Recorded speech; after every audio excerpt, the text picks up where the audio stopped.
Gitu. Nah, ketika Portugis datang, maka Islam itu bukan pada zaman Majapahit sudah tidak ada.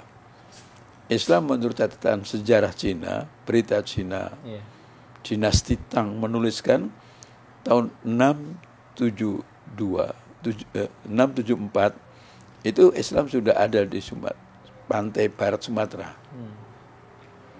Jadi 632 itu Rasulullah wafat. 674 itu Cina menuliskan bahwa di Indonesia sudah ada Islam. Kalau Majapahit itu 1294, jauh ya ternyata. 600 tahun sebelum ada Majapahit itu sudah ada Islam. Sejarah dikelirukan oleh penulisannya, oleh kepentingan penjajahan untuk menjelekkan Islam, maka ditempatkan di bawah Majapahit. Sangat keliru. Itu. Dan kemudian juga ketika Islam masuk itu Sriwijaya masih ada. Tetapi hancurnya Sriwijaya itu bukan karena Islam. Karena apa Pak Masuk? Itu karena serangan dari kerajaan Chola India menghancurkan Sriwijaya itu. Kerajaan Hindu juga? Karena kalau Sriwijaya kan Buddha, kalau Majapahit Hindu. Maka hancurnya Buddha itu bukan karena Islam. Ini diperlukan sekali pemikiran bahwa agama-agama di Indonesia itu tidak terjadi seperti di luar Indonesia. Bangsa Indonesia itu mempunyai satu sikap sangat menghormat ke dalam agama dan juga perbedaan agama. Gitu. Ketika perdagangan itu terjadi, Islam di Timur Tengah juga sudah mulai maju di zaman Khulafaur Rasyidin. Gitu.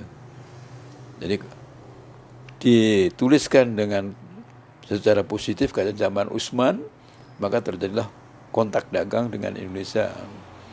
Tapi sebenarnya Rasulullah sendiri ketika belum jadi nabi, gitu, ketika belum masih profesinya sebagai pedagang, Rasulullah itu diajari sejak kecil menjadi entrepreneurship-nya itu dimulai disadarkan, diajarkan, ditanamkan oleh pamannya usia 8.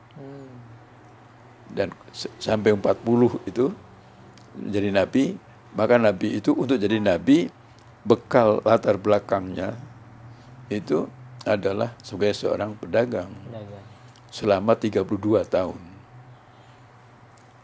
Tidak aneh kalau Islam disebarkan atau dibawa masuk ke Indonesia ini oleh pedagang-pedagang yang dari Arab. Kalau kita lihat nanti Portugis bertemu dengan pedagang Arab di India, bertemu dengan pedagang Arab di Indonesia. Kenapa? Orang Arab pada waktu itu ada penguasa pasar dan perdagangan. Tidak seperti sekarang. Gitu. Terjadi perubahan-perubahan profesi. Seperti bahasa Inggris sekarang menjadi bahasa internasional. Sebelumnya kan bahasa Prancis. Sebelumnya lagi kan bahasa Arab.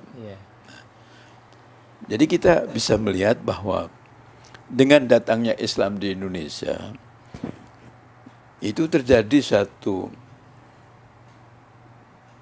penambahan agama gitu, yang sudah ada agama Buddha dan lainnya, tetapi bukan berarti pada waktu itu terjadi perang agama. Beda dengan di Eropa. Kalau di Indonesia tidak. Para ulama-ulama itu adu kepintaran, adu kebenaran doanya ditanggapi Allah atau tidak.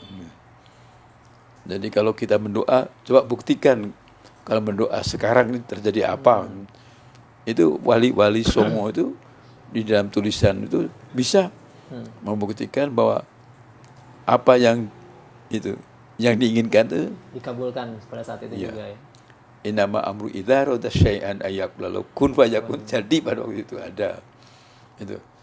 Nah, karena kehebatan menunjukkan ajaran seperti itu sehari demi sehari terjadilah Islam itu menarik. Dan untuk yang dinamakan medan dakwahnya itu yang mula-mula pasar. Indonesia itu memenuhi kebutuhan pasar dunia. Apapun, ya emasnya, ya rempah-rempahnya itu. Bangsa Indonesia itu bangsa yang sebenarnya sudah mempunyai kemampuan kemandirian, memenuhi kebutuhan dirinya dengan kelebihan-kelebihannya itu. Dan itu terjadi pada zaman Islam. Islam masuk. Kita bisa melihat kalau melihat patung-patung yang ada di Borobudur, itu Buddha.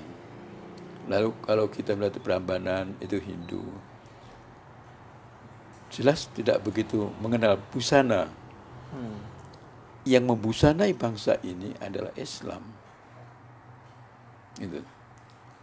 Kalau kita melihat sekarang pengaruhnya, kalau setiap Lebaran, kan hari jadi manusia itu setelah 9 bulan 10 hari dilahirkan, diambil oleh ajaran Islam itu, kalau semua sama Muharram mulai nikahnya, mulailah dihamilkan ibunya, maka 9 bulan 10 hari itu jatuh pada bulan Syawal. 9 pada bulan Ramadan, Syawal pada itu. 1 Syawal itu dijadikan gerakan pembusanaan bangsa ini. Maaf, lihat saja di patung-patung candi Borobudur, itu nggak pakai baju. Di Prambanan juga tidak mengenal baju, terutama wanitanya toples, kan gitu. Nah, yang membusanai ini bangsa ini Islam. Kalau kita melihat sejarah yang ditulis zaman-zaman kita SD dan SMP gitu, maka tulisan yang paling hebat itu Palawa atau Pranagari gitu. Itu di mana? Di Bogor ada batu bertulis. Tapi itu hanya sekedar di batu itu saja, tidak menjadi tulisan dari masyarakat. Masyarakat ini bisa menulis itu setelah ada Islam. Karena ajaran Hindu membuat satu aturan adanya 4 kasta. Maka tidak bisa adanya satu kesamaan di dalam kehidupan, karena kasta itu merupakan penyekat-penyekat. Sedangkan Islam itu membersamakan dalam kehidupan sebagai hamba Allah. Ada kesamaan, yaitu ada, kalau bahasa Perancisnya itu kan dipakai oleh Napoleon itu liberté, égalité, fraternité. Ya, kita merdeka gitu. Kita tidak ada satu ajaran yang membuat suku ini lebih suku, lalu derajat kehidupan ada kelebihan-kelebihan itu jadi. Kita fraternité, kita sama-sama saudara. Liberté, fraternité, dan égalité, punya kesamaan. Nah, Islam itu, maka akibat dari Islam yang demikian, maka terjadilah huruf Arab Melayu. Kalau di Indonesia sebutnya Arab Melayu, orang Melayu tidak mau menyebutnya Arab Jawi. Arab Jawi. Ya. Itu lalu menjadi milik bangsa Indonesia. Tidak benar sejarah yang mengatakan 90% orang buta huruf. Orang Indonesia buta huruf ya? Orang Indonesia itu sudah bisa bikin baju sendiri. Orang Indonesia itu sudah mempunyai kerajaan atau punya kesultanan. Orang Indonesia itu sudah punya tatanan syariah sendiri. Gitu. Orang Indonesia itu sudah punya huruf sendiri. Bahasanya bahasa Melayu pasar. Kalau di pasar.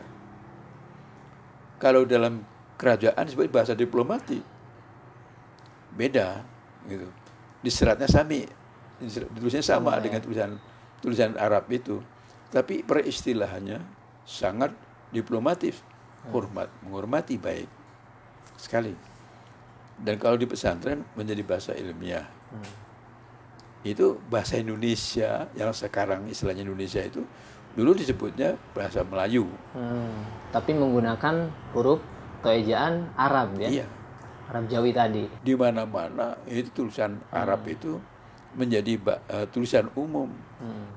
Sekarang saja walaupun MUI, walaupun HMI, walaupun tulisan Muhammadiyah, NU, Latin semua. Iya. Kita untuk menemui huruf Arab itu beli kue dulu, baru ada tulisan halal huruf Arab. Iya.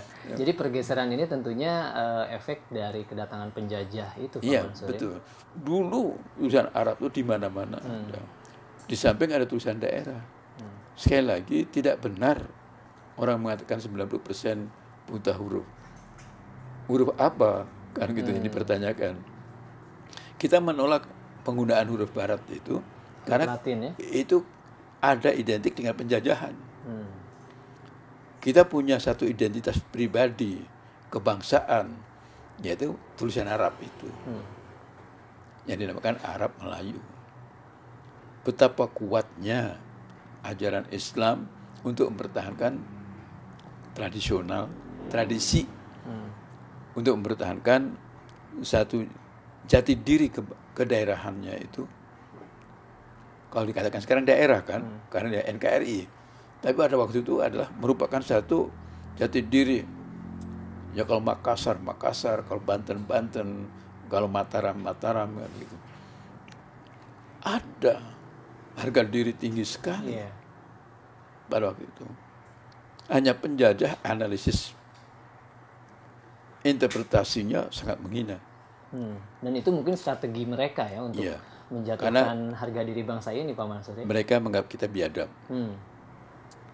Ketika Eropa, mereka itu bisa sampai ke Tanjung Pengharapan, sampai ke Indonesia, maka nama-nama wilayah itu diganti.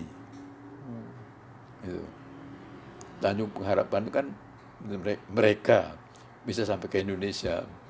Jadi semuanya yang tadinya tulisannya Arab, peta bumi itu, karena yang membuat peta bumi itu adalah ahli-ahli pakar-pakar geografi Islam. Universitas itu adanya di Cordoba,